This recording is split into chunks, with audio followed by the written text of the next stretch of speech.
Folk, der er mentalt robuste, undgår 7 nøgleadfærdsmønstre, der dræner deres energi og hæmmer deres personlige vækst. For det første spilder de ikke energi på ting, de ikke kan kontrollere.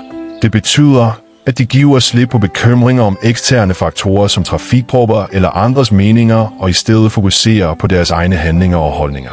For det andet dvæler de ikke ved fortiden.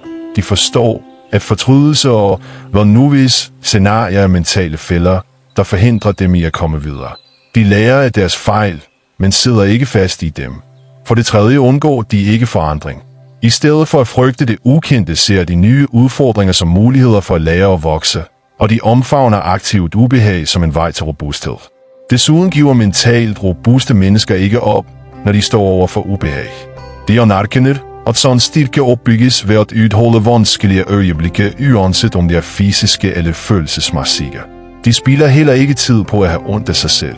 Når de oplever tilbageslag, spiller de ikke offerrollen. De tager ansvar og spørger, hvad nu?